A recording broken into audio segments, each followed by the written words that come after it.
Bonjour à tous et bienvenue dans une nouvelle vidéo. Aujourd'hui je vais répondre à une question simple. Est-ce qu'il est préférable de détenir des parts d'OPCI en direct ou il vaut mieux les détenir par le biais de contrats d'assurance vie? Si vous n'avez pas vu la vidéo que j'ai faite sur le fonctionnement, la fiscalité, etc. des OPCI, alors je vous invite à vous y référer pour mieux comprendre les tenants et aboutissants de ces produits de placement. Aujourd'hui, je vais répondre à la question en vous disant qu'il existe deux types d'OPCI. Il y a d'abord les FPI ou les SPICAV. En soi, il s'agit simplement de la forme juridique de l'OPCI. Les revenus issus des SPICAV sont imposés comme des revenus mobiliers, c'est-à-dire des revenus issus de placements financiers. Et les FPI sont imposés comme des revenus fonciers immobiliers traditionnels. Il existe aujourd'hui sur la vingtaine d'OPCI présents sur le marché que deux OPCI FPI, et tout le reste ce sont des SPICAV.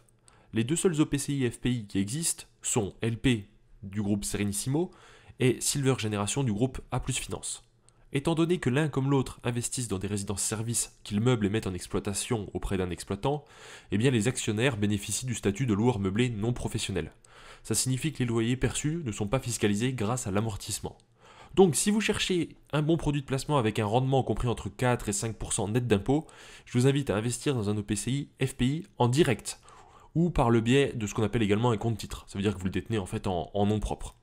Et je vous invite tout particulièrement à prêter une attention à l'OPCI Silver Génération. D'ailleurs, j'ai fait une vidéo dédiée, donc je vous la mets en copie sur l'écran, où j'explique pourquoi est-ce qu'il est très intéressant et pertinent d'investir dans cet OPCI. Contrairement à LP Serenissimo, qui lui a des frais de souscription qui sont exorbitants. Pour tous les autres OPCI, si vous les détenez en direct, vous serez taxé à 30% sur les loyers et à 30% également sur les plus-values.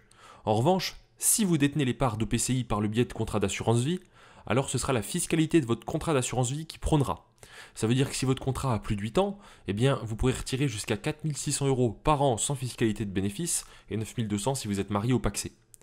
Ainsi, cet avantage fiscal vous permet de contourner la fiscalité assez lourde finalement des SPICAV et ça vous permet également de diversifier votre portefeuille d'unités de compte d'assurance vie parce que même si les OPCI n'ont pas les rendements les plus élevés du marché, ils ont quand même le mérite de produire des revenus réguliers et relativement stables.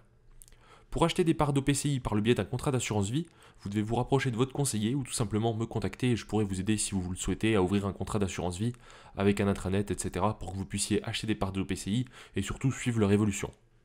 Merci à tous d'avoir regardé la vidéo. Si vous avez des questions, mettez-les en commentaire, je réponds généralement en quelques minutes. Et surtout, s'il vous plaît, n'oubliez pas de vous abonner, ça aide la chaîne à se faire connaître. Donc je vous dis à tous un grand merci et ciao!